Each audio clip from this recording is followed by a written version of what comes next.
la célébration de la sortie du dieu Osiré, d'Atribis. Parce qu'il y a un lien. Et ce lien va nous amener aussi à faire un focus sur le livre saint du peuple kémite, qui est le livre le plus complet en matière de périple quadripolaire, si je puis m'exprimer ainsi. Il y a une première phase, malheureusement il n'a pas pu schématiser l'image, mais c'est pas grave, je le dirai rapidement, une première phase qu'on appelle la naissance. C'est la naissance. Donc ça correspond à ce qu'on appelle le lever de Ra. Une deuxième phase qu'on appelle la fixation zénitale de Ra. Donc pour ce qui est du lever de Ra, les symboles hiéroglyphiques conventionnels, c'est le scarabée qui roule la boule du soleil. Le scarabée étant, si vous voulez, dénommé Keper d'après les transcriptions admises, mais Ikparo, en vocalisation, si vous voulez, ça correspond à ce qu'on appelle l'énergie mécanique. Parce que c'est le mouvement. Quand vous roulez, c'est le mouvement. C'est ça qu'on appelle mécanique, c'est le mouvement. L'énergie mécanique. C'est la naissance. Bon, deuxième phase, c'est la fixation zénitale de Ra. Là, vous avez le hiéroglyphe de Ra, le cercle, mais avec le noyau au centre. Le noyau d'émission de l'énergie. Donc ça s'appelle l'énergie nucléaire. Puis ce noyau se dit nucléus. C'est le centre d'émission. Si vous lisez les hiéroglyphes à un certain niveau, je veux dire maintenant. C'est-à-dire pas les hiéroglyphes de Gardiner. Donc là, vous avez le deuxième. Et puis après, vous avez maintenant ce qu'on appelle le troisième point du périple, qui est le passage au cas. Le passage au cas. L'hiéroglyphe du cas. Que vous appelez le coucher du soleil. Passage au cas. Et puis, que les leucodermes et les profanes appellent d'une manière générale la mort. Et puis, ensuite, ça, cette fois-ci, c'est Atum. C'est Atum. Ça, c'est l'énergie qui explose. C'est la phase explosive. Et puis après la phase explosive, il y a la phase maintenant d'apaisement par le retour vers la source matricielle, qui est le dernier point que nous appelons maintenant la réincarnation, que vous pouvez maintenant voir dans les hiéroglyphes, comme le bélier anthropomorphe, Cnou, plongé dans une soupe remplie d'eau, avec une sirène. Et cette sirène que vous appelez tous Mami Wata, déformation, notre mère l'eau. C'est en anglais, Mami Wate. L'anglais n'est pas très bon, j'ai le style de Lagos.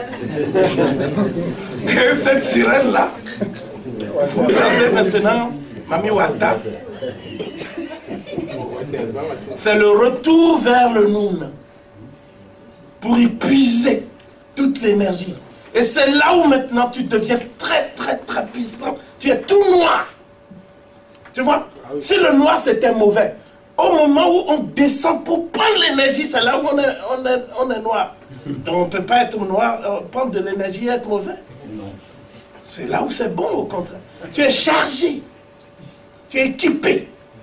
Comme ta maman te nourrit bien. Tu vois? Et après tu reprends l'autre périple. Là, tu fais, donc c'est extraordinaire. Donc, toutes les prières de l'islam sont fondées sur le périple quadripolaire. Ça, c'est exceptionnel.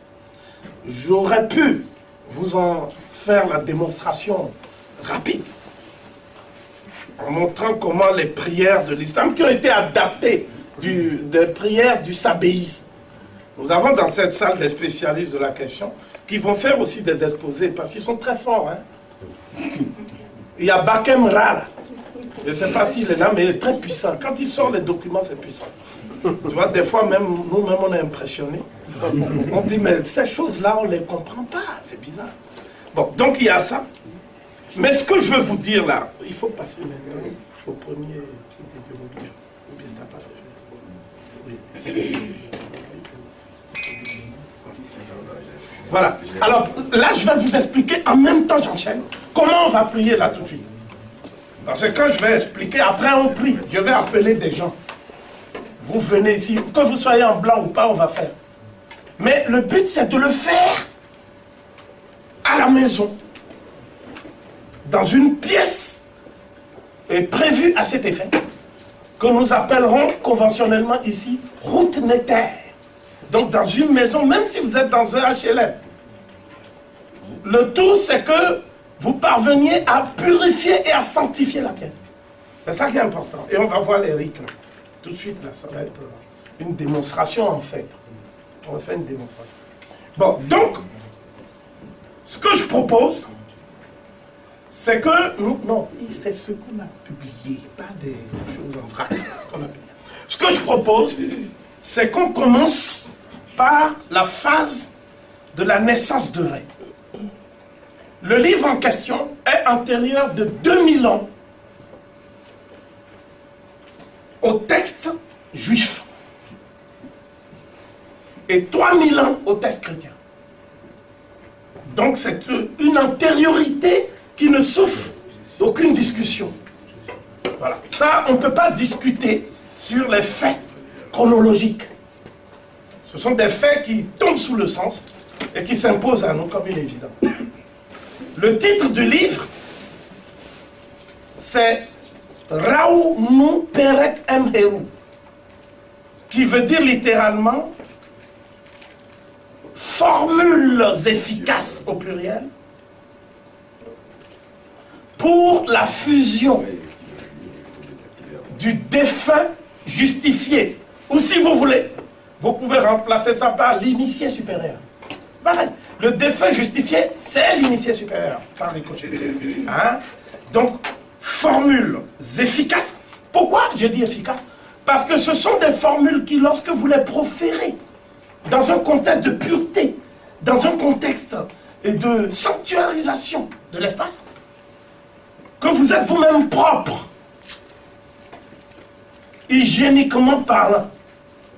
D'où les remarques que je faisais rapidement sur Benoît, qui est impur en fait, quant au fond. Et tout ça, lorsque vous faites ça, ces formules ont un effet dans le monde invisible. J'attire votre attention sur le fait que ce périple quadripolaire correspond aussi à la topologie de l'univers. L'univers, c'est d'abord Ta-To, c'est-à-dire la terre entourée d'océans, que nous on appelle le Koumen. C'est là où on est maintenant. C'est la terre entourée d'océans. Bien. Ensuite, vous avez le domaine de Nout qu'on appelle Heret, de la préposition Her et de ce qui se fixe au-dessus de nous. C'est le monde astral où il nous est donné de contempler la navigation céleste elle-même. C'est le ciel. C'est là où se déroulent tous les phénomènes astronomiques d'une manière générale. lesquels phénomènes sont appréhendés par des termes comme les comètes, les étoiles, etc., jusqu'au soleil.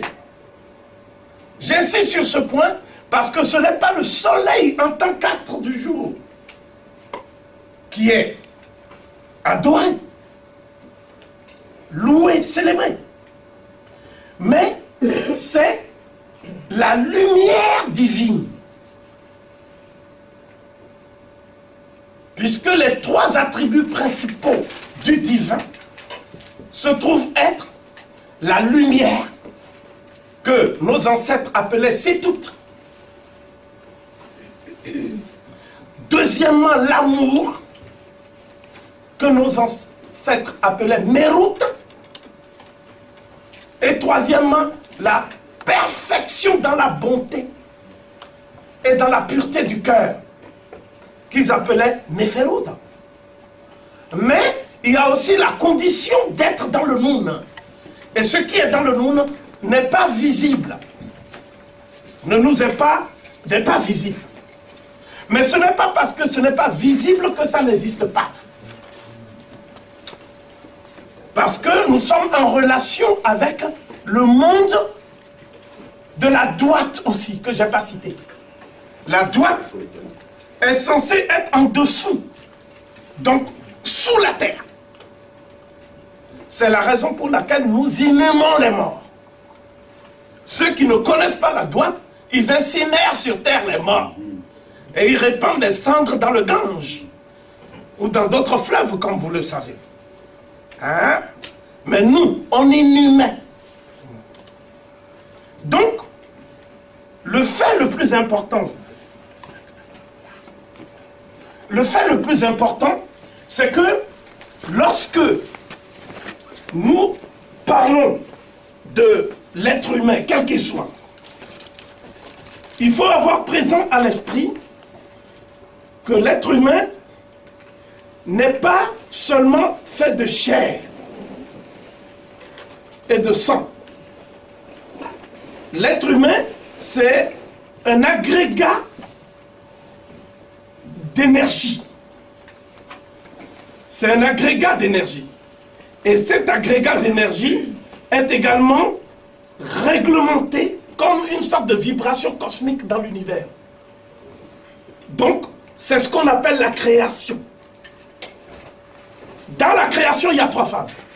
Il y a une première phase qu'on appelle la phase de la conception, qui n'a lieu que dans le monde, qui est assimilée au ventre de la mère. Et la créature assimilée à un fœtus. Une deuxième phase, qui est la phase d'énonciation. Là, c'est quand vous êtes dans la lumière, mais il faut qu'on vous donne une identité. C'est ce qu'on appelle la parole créatrice, que eux, ils ont dégradé en appelant ça le verbe. N'est-ce pas? J'ai bien dit dégradé. Et la troisième phase, c'est la phase d'incarnation, qui est la phase d'achèvement, par conséquent. Mais lorsqu'on est incarné, ça ne suffit pas. Il faut à son tour être capable de produire le phénomène de l'incarnation. Donc, on se réincarne. Les Européens qui n'ont pas compris ce phénomène ont cru que c'est juste une âme qui est un souffle. C'est-à-dire l'air, quoi. Parce que l'âme n'existe pas chez les Égyptiens. Le réceptacle de l'âme, c'est un ensemble d'énergie. Il y a le Ba, le Ka et le Ak. Le Ba concerne le mouvement. C'est le mouvement. C'est un passereau qui a une tête d'homme et qui s'envole, sort du corps physique pour suivre sa destinée sous l'impulsion de la divinité Shaï, qui est la divinité du destin. D'où le lien avec les oracles et la géomancie. N'est-ce pas? D'une manière générale, je n'entrerai pas dans des considérations techniques. La deuxième phase, c'est, et ça c'est important parce qu'on va être obligé d'en parler, c'est ce qu'on appelle la phase, si vous voulez, du K, le K. Le K, c'est la force vitale transcendante. C'est l'énergie qui remonte toujours vers Héret, vers la fixation zénithale. C'est pour ça que les bras sont levés. C'est un hiéroglyphe que nous transcrivons, c'est un phonogramme bilitaire ou biconsonant, que nous disons K. Pluriel avec suffixation du W ou KO, les K divins. N'est-ce pas? Ça c'est fondamental parce que c'est ce que nous avons en propre avec tous les nétéros. Nous avons le Bao et le Ba. Nous avons le Kao et le Ka. Mais la chose qui nous ramène vers l'attribut de la lumière, c'est le Aku ou Ak. C'est l'esprit lumineux et impérissable. Lumineux et impérissable. Donc quand les chrétiens disent Dieu est lumière, ils n'ont pas de rite qui explique ça. Il n'y en a pas. Ouais. Quand ils disent que Dieu est amour, il n'y a pas de rite qui explique ça. C'est juste un mot. Voilà. C'est un vocable lexical. Voilà, terminé. Quand ils disent que Dieu est bon, et ils disent le bon Dieu, infinie bonté, il n'y a pas de principe. Il n'y a rien. Pourquoi il n'y a rien? Pourquoi il n'y a pas de rite? Parce qu'il n'y a pas la chose essentielle qui relie tout ça, à savoir la maths. C'est quoi la maths? La maths, c'est pas une éthérète, une divinité. La maths, c'est pas un mot. La maths, c'est un principe intangible, immuable, qui s'incarne dans une divinité. Quand ça s'incarne dans la divinité, vous la voyez, cette divinité avec tous ses attributs. Mais ce principe-là, il renvoie à quelle notion fondamentalement? Il renvoie d'abord à la notion d'exactitude. Au sens d'une aiguille qui se met exactement au niveau du curseur, selon la pesée. C'est objectif. Vous comprenez? Ensuite, et d'ailleurs, je dirais dans l'ordre théologique, que cette exactitude, c'est la conformité entre la conformité et simultanéité entre la phase, la première phase de la création que j'ai donnée, c'est-à-dire la phase de conception, la deuxième phase que j'ai donnée, la phase d'énonciation qu'ils appellent le verbe, etc. Et la troisième phase, la phase d'incarnation, c'est immédiat, tout est synchronisé. Mais chez eux, c'est pas ça. Dans le roman d'Esdras, n'est-ce pas, que vous appelez la Bible hébraïque, c'est écrit, et Dieu dit que la lumière soit, et la lumière fut. D'accord? Ok, nous sommes donc dans la phase d'énonciation. Mais Dieu qui a dit là, il a été conçu comment? Et où? Là, nous aboutissons à un raisonnement aporétique, c'est-à-dire qu'on nous dit que non, il est tiré du néant. Ok.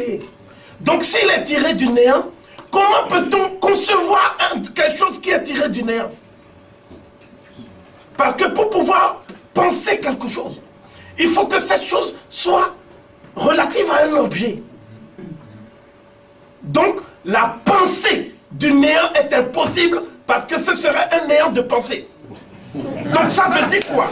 Ça veut dire que Dieu ne peut pas être né du néant, ex nihilo. Donc, la logique créationniste s'effondre. Ce qui, plutôt, est concevable, c'est la logique générationnelle, où on suppose une phase d'incarnation avec une matrice qui incarne. Est-ce que vous me suivez? Et c'est cette matrice qui incarne, comme elle n'existe pas parce qu'elle est liée chez nous à la mer, elle n'existe pas chez eux. Donc ils vont trouver une sublimation en l'appelant le Saint-Esprit. D'accord? Donc il va y avoir bien sûr le Père, le Fils, mais il n'y a pas de mère. Lorsqu'on arrive vers la mère, il y a une entité nébuleuse, dénommée le Saint-Esprit, qui arrive et qu'on commence à adorer. Il faut bien prendre. Donc, ces faits-là sont très intéressants parce que ça nous amène à nous poser la question de savoir les rites qui sont associés que nous allons essayer d'exécuter tout à l'heure. Ces rites-là, ça se fait dans quel contexte? Ni l'islam, ni le christianisme ne peuvent vous expliquer le phénomène que nous allons faire là. C'est-à-dire ce qu'on appelle l'ascension. En fait, ils ont la fête de l'ascension, mais ils n'ont pas de rite lié à l'ascension. L'ascension, c'est le lever de rang. Vous comprenez? Bon, retenez, c'est un peu complexe, mais retenez ceci, parce qu'il faut qu'on aille à l'essentiel. Retenez seulement que ce qu'eux, ils appellent des prières, c'est quelque chose qui a à voir avec la conception qu'ils ont de Dieu. Pour eux, Dieu n'a pas les attributs que j'ai donnés tout à l'heure. Dieu a la force contraignante. Dieu a la capacité d'anéantir la création et tout le rapport à Dieu est un incessant chantage à l'anéantissement. Je n'ai jamais vu de livre dans lequel on ait fait autant l'apologie de la guerre que l'Ancien Testament. Mais pour vous faire toucher du doigt le degré d'éthique d'un tel livre, on va dire que c'est Dieu qui demande d'aller massacrer les Cananéens. Dieu leur demande. Yahvé dit, vous entrerez dans Canaan, dit à Josué, vous entrerez dans Canaan et vous allez anéantir la semence de Canaan. Yahvé leur dit, cette terre qui appartient aux Cananéens, dorénavant, vous la prendrez de force et vous direz qu'elle vous est promise. Donc Dieu faisant l'apologie du vol. Du vol. De la même façon, on attribue à Dieu des actions qui relèvent chez nous de ce qu'on appelle l'iniquité, l'injustice, le désordre, l'immoralité. En d'autres termes, nous avons affaire à des gens qui considèrent comme des vertus cardinales tout ce qui relève de l'arbitraire, du mal et de la violence caractérisée. Je suis même modéré, puisque j'avais dit qu'il fallait leur tendre la main. Donc, cette question est centrale, parce que dans tous les récits qui nous est donné de voir, et je vais enchaîner avec une notion que nous touchons du doigt rapidement, dans tous les récits qui nous est donné de voir, il y a un fait qui est marquant.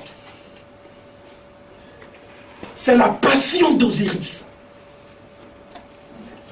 J'ai dit que un des attributs de la main, c'est l'exactitude. Deuxièmement, dans l'ordre éthique, dans l'ordre de la connaissance, nous entendons connaissance ici par ce avec quoi vous êtes né, de votre joton, que vous avez hérité de votre joton. Or, vous ne pouvez pas être incarné si votre ancêtre qui vous incarne n'était pas quelqu'un de juste. C'est pas possible, vous ne serez pas incarné. Ou alors vous êtes incarné dans un animal septième, quelque chose de bizarre. Et accessoirement dans une créature anthropologique vaguement albinoïde. Absolument. Par conséquent, ce que nous disons, c'est ceci. Lorsque vous êtes dans l'ordre moral, c'est ça qu'on appelle l'équité. Lorsque vous êtes dans l'ordre esthétique, C'est ça qu'on appelle la parfaite beauté.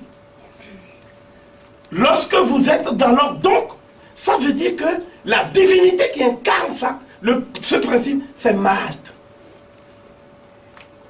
Dont l'étymologie veut dire ce qui est conforme à la création. Exactement conforme. Mais à côté, Maat a une autre divinité qui est sa sœur, qui elle incarne le principe contraire, non pas dans le mal absolu, mais dans l'opposition, dans la notion d'opposition. Et cette divinité, c'est Isfet, maman Asfatou, notre maman Asfatou. C'est tout à fait normal.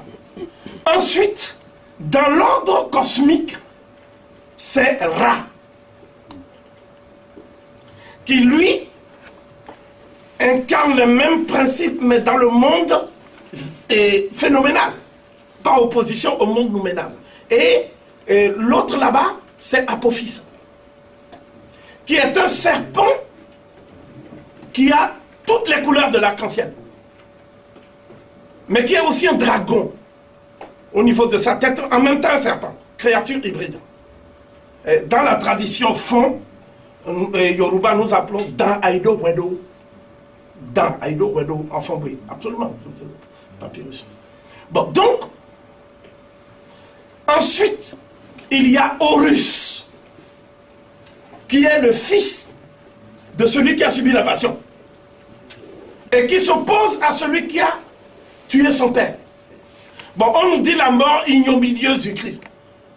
Mais quand on met des clous sur ta main et tout ça, c'est vite fait. Mais si on te découpe, comme on a fait pour Osiris, ça c'est ça qui est ignominieux. L'autre c'est juste des clous. Bon, il ne fallait pas aussi faire ça. Mais c'est juste des clous. Donc l'autre on l'a coupé. Tu vois, il faut être très clair. Bon, donc, c'est à côté là-bas, c'est la divinité qu'on appelle Seth. Et Seth, l'ombrien. Pourquoi on le surnomme l'ombrien? Parce que lui, il n'est à l'aise que dans l'ombre et dans les ténèbres. Il ne se bat pas à la lumière. Mais si tu rentres dans son domaine, tu es foutu. Tu rentres, tu vas chez Seth. C'est pour ça que nous n'arrivons pas à combattre au niveau occulte avec les locodermes. Parce que quand ils sont dans l'ombre, hein, ils sont performants.